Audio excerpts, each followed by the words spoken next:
జై గురుదేవ్. ఓం శ్రీ సాయిరామ్. అనంత ప్రేమ స్వరూపులారా, జీవిత ధర్మాలను ఆచరించగలిగితే,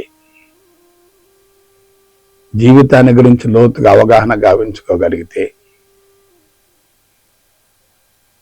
అంతరంగాన్ని సమూలంగా శుద్ధి గావించుకోగలిగితే మనిషి తప్పనిసరిగా జీవితాన్ని సార్థకం చేసుకుంటాడు. అవగాహన ఉండాలి.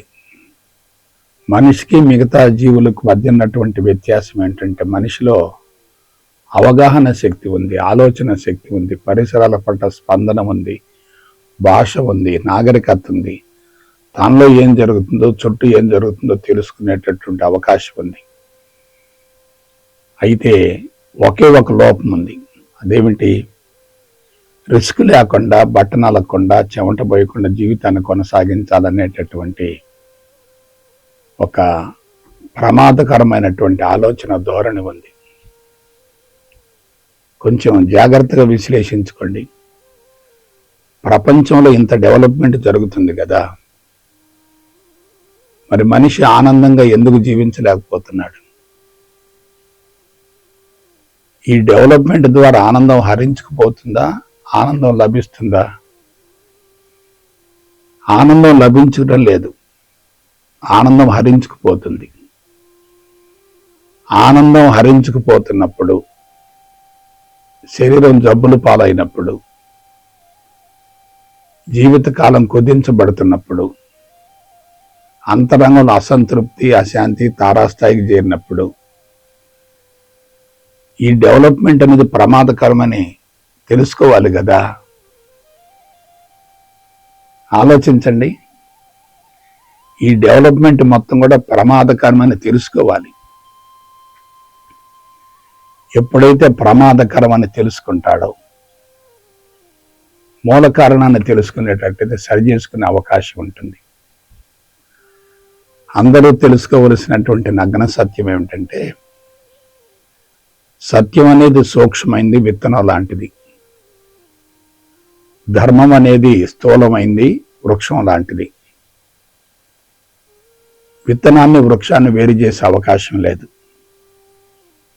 విత్తనాన్ని బట్టి వృక్షం, వృక్షాన్ని బట్టి ఫలాలు. విత్తనంలో లోపం ఉంటే ఫలాలు తప్పనిసరిగా నిరుపయోగం అవుతాయి. ఉపయోగపడనటువంటి విత్తనాల్ని మనం నాటుకున్నాం అనుకోండి, ప్రమాదకరమైనటువంటి ఫలాలే వస్తాయి కదా. కొంచెం జాగ్రత్తగా ఆలోచించండి. ఈ విత్తనం అంటే ఏమిటి? దాని గురించి ఆలోచిద్దాం. తల్లిదండ్రుల ద్వారా సంక్రమించినటువంటి సంచిత కర్మలు, పుట్టినప్పటి నుంచి మరణించేంత వరకు మనిషి చేసేటటువంటి ప్రారబ్ధ కర్మలు, సంచిత కర్మలు, ప్రారబ్ధ కర్మలు. ఆలోచించండి.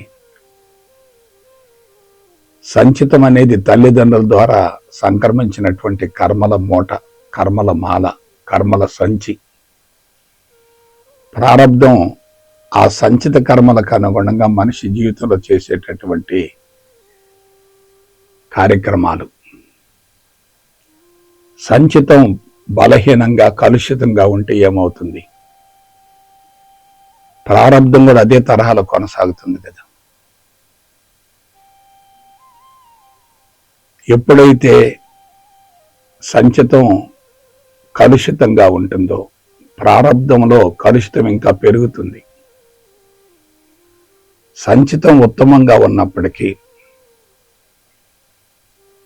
సామాజిక పరిస్థితుల వల్ల, ఆర్థిక పరమైనటువంటి అంశాల వల్ల, కలుషితమైనటువంటి వాతావరణం వల్ల, అన్ని రకాల కాలుష్యాల వల్ల ప్రారబ్ధం బలహీనపడే అవకాశం ఉంది కదా.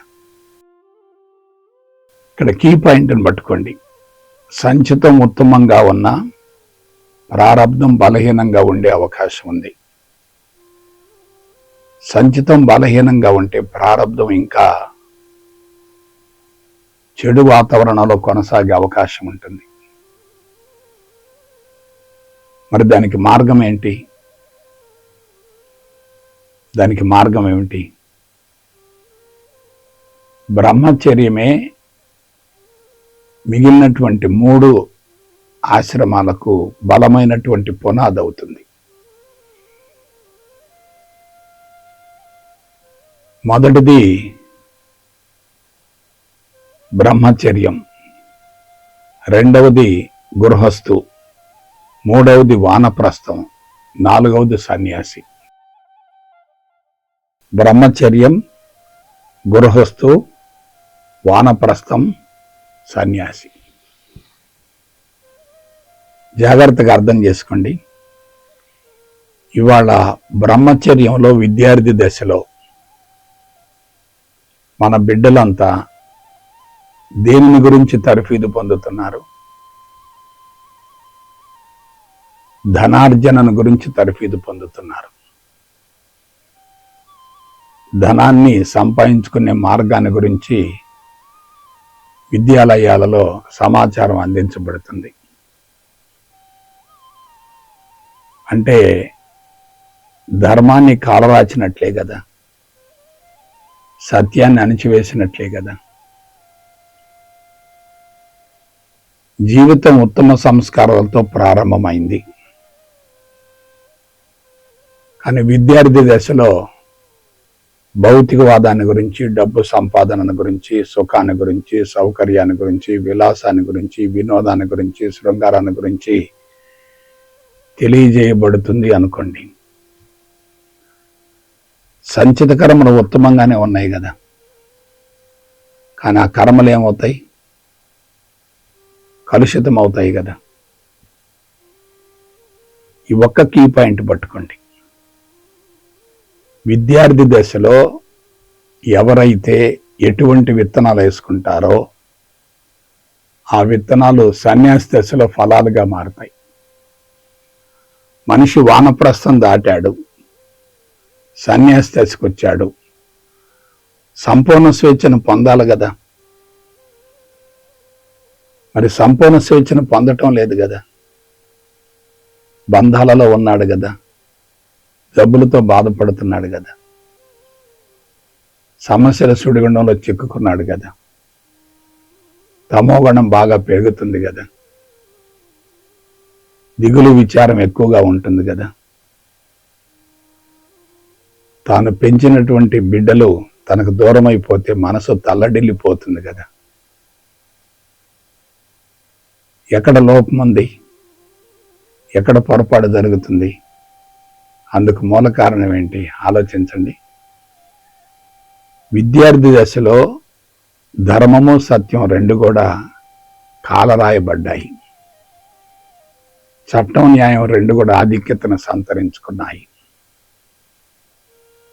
శారీరక సుఖమే జీవిత లక్ష్యంగా పాఠ్య ప్రణాళికలు రూపొందించబడ్డాయి. భౌతికవాదం మత్తు కోసమే సాంకేతిక పరిజ్ఞానాన్ని వినియోగించడం జరుగుతుంది. భౌతికవాదం పెరుగుతుందంటే ప్రకృతి ఏమవుతుంది? సర్వనాశనం అయిపోతుంది కదా. ప్రకృతిని సర్వనాశనం చేయటం అంటే పాపాన్ని మూటగట్టుకోవటమే కదా. కన్న తల్లిని అవమానించటమే కదా, బాధ పెట్టడమే కదా. ప్రకృతి అంటే కన్న తల్లే కదా. ఆలోచించండి. ప్రకృతి వనరులను మనం విచ్చలవిడిగా యథేచ్ఛగా వాడుకుంటున్నామంటే, క్రయ విక్రయాలకు ఉపయోగించుకుంటున్నామంటే అది పాపమే కదా, శాపమే కదా, లోపమే కదా, ప్రమాదమే కదా. కాబట్టి ఏం జరగాలి? బ్రహ్మచర్యంలో విద్యార్థి దశలో సత్యం అనేటటువంటి బలమైనటువంటి పునాదిని ఏర్పరచాలి. ధర్మం అనేటటువంటి అందమైనటువంటి సుందరమైనటువంటి భవనాన్ని నిర్మించాలి. ఇది అందరూ తెలుసుకోవలసినటువంటి నగ్న సత్యం. ఆ విధంగా బ్రహ్మచర్యం కొనసాగాలి. బ్రహ్మచర్యం గాడి తప్పిందనుకోండి, గృహస్థ జీవితం ఎలా ఉంటుంది? అది అధర్మంగా కొనసాగుతుంది కదా, శీల సంపద ఉండదు కదా, మనిషి శారీరక ఇంద్రియ మట్టాలకి పరిమితం అవుతాడు కదా, సుఖానికి, సౌకర్యానికి, విలాసానికి, వినోదానికి, శృంగారానికి అలవాటు పడతాడు కదా. బ్రహ్మచర్యంలో ఎప్పుడైతే అధర్మాన్ని గురించి, ధనార్జన గురించి తెలుసుకుంటున్నామో అక్కడే మనసు కలుషితమైంది కదా. మనసు కలుషితమైంది అనుకోండి, శరీరంలో తప్పనిసరిగా రుగ్మతలు ఉంటాయి కదా. శరీరంలో రుగ్మతలు ఉన్నాయి అనుకోండి, జీవిత సంకల్పం నెరవేరదు కదా. అంటే గృహస్థ జీవితం కూడా భగ్నమైనట్లే కదా. బ్రహ్మచర్యం గాడి తప్పింది, గృహస్థ జీవితం భగ్నమైంది. మరి ఆ వ్యక్తి వానప్రస్థంలో ఎలా ఉంటాడు ఆలోచించండి. వానప్రస్థంలో అన్ని విధాలా బలహీనపడతాడు కదా. ఇవాళ ధనార్జన కోసం పరితపించేటటువంటి ఉద్యోగస్తుల్ని, వ్యాపారస్తుల్ని, పారిశ్రామికవేత్తల్ని, ఉన్నత శ్రేణికి చెందినటువంటి మేధావులందరినీ గమనించండి. అసలు వాడు జీవించేది జీవితం కాదే, నరకమే. మనసును సత్యం అనుకోండి, శరీరాన్ని ధర్మం అనుకోండి. మనసులో కలుషితం ఉంటే శరీరం ఏమవుతుంది? రుగ్మతల పాలవుతుంది కదా. కాబట్టి జీవితం ఎక్కడ గాడి తప్పింది ఆలోచించండి. బ్రహ్మచర్యం అనేది 4 దశలలో, 4 ఆశ్రమాల్లో అత్యంత కీలకమైంది. మానవుడు కృత్రిమైనటువంటి మేధస్సు ద్వారా బ్రహ్మచర్యాన్ని పూర్తిగా పతనం చేశాడు, బలహీనపరిచాడు. సన్యాసి దశలో శిక్షణ అనుభవిస్తున్నాడు. పెంచుకున్నటువంటి బిడ్డలు ఎదురుగా లేకపోతే ఒంటరి జీవితానికి అలవాటు పడి ఇతరుల మీద ఆధారపడుతూ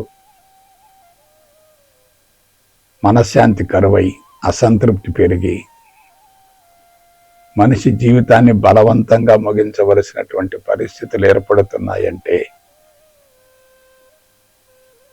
మానవుడు ఎంత దురదృష్టవంతుడు మీరు ఆలోచించండి. కాబట్టి మానవుడి యొక్క మూలాలే దెబ్బతిన్నాయి. మానవ జీవితం అన్ని విధాలా కలుషితమైంది, ప్రమాదకరమైంది. దాన్ని ఇప్పటికిప్పుడు సరిదిద్దే అవకాశం లేదు. ప్రపంచాన్ని మార్చడం కానే కాదు, అది సాధ్యం కానే కాదు. మరేం చేయాలి? మనల్ని మనం రక్షించుకోవాలి. తర్వాత విద్యార్థి దశను పునరుద్ధరించాలి. Child is the father of the man అంటారు.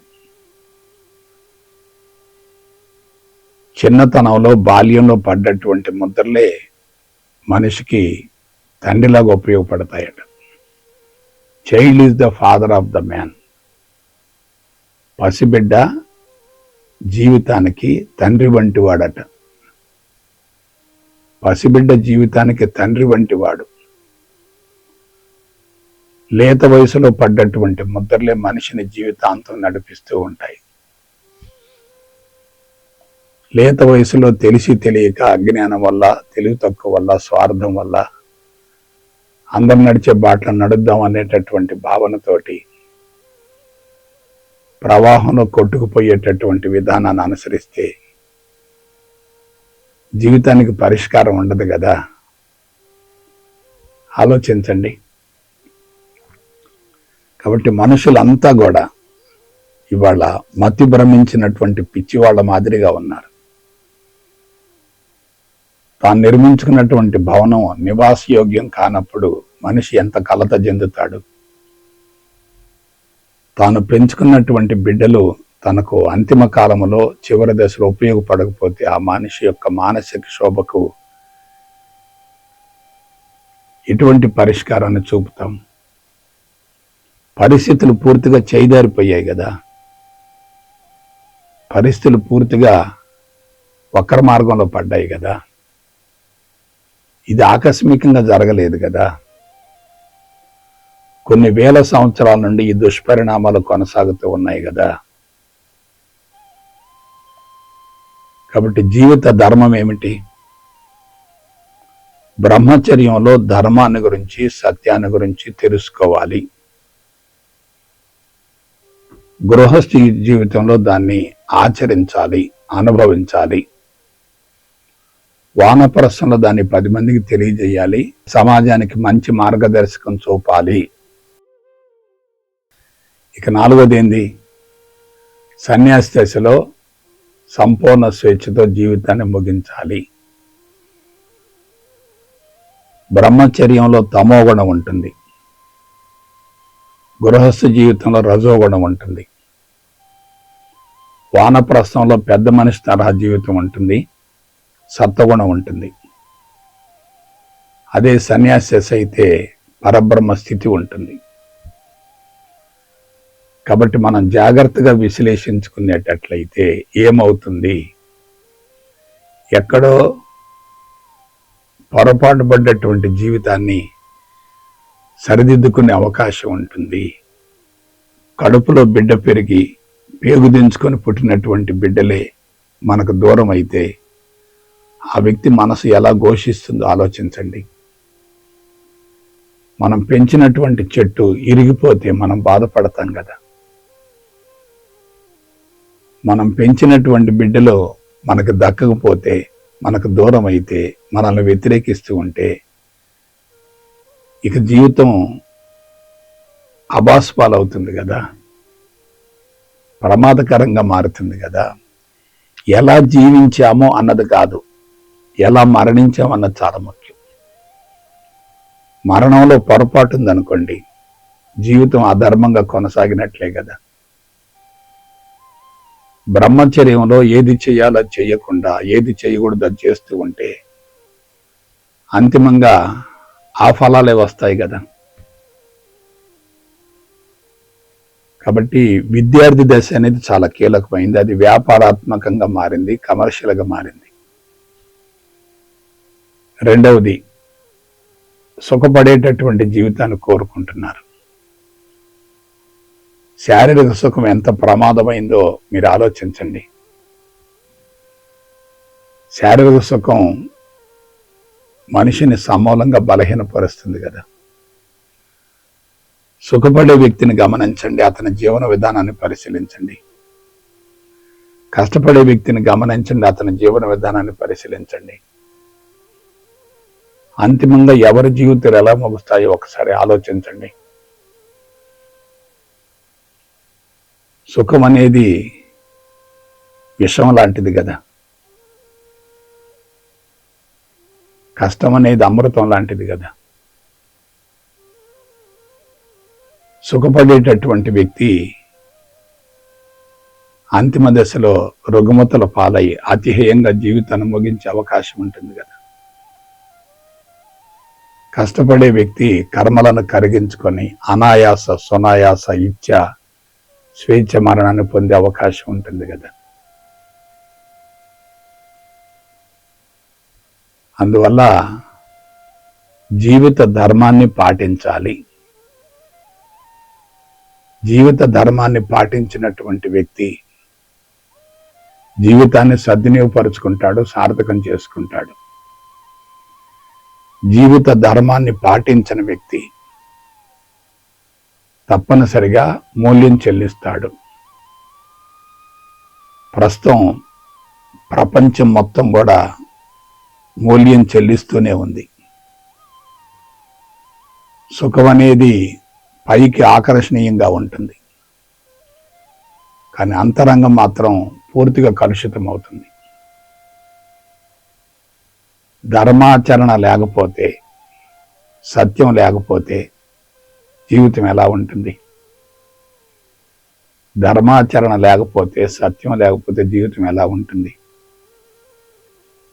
సత్యం అనేటటువంటి పునాది బలహీనంగా ఉంటే దాని మీద నిర్మించినటువంటి భవనం కూడా బలహీనంగానే ఉంటుంది కదా. అందువల్ల ప్రస్తుతం అందరూ కూడా సమూలంగా గాడి తప్పారు. అయితే మరొక విషయాన్ని గురించి ఇక్కడ ప్రస్తావిస్తాను. గాడి తప్పారు, బాగానే ఉంది. పరిష్కారం ఆల్రెడీ అందించబడింది కదా. ఋషులు మనకు అందించినటువంటి ఆధ్యాత్మిక జీవన విధానం ఉంది కదా, వేద విజ్ఞానం ఉంది కదా, అది సత్యమే కదా. సత్యం అప్పుడు ఇప్పుడు ఎప్పుడు మారదు కదా.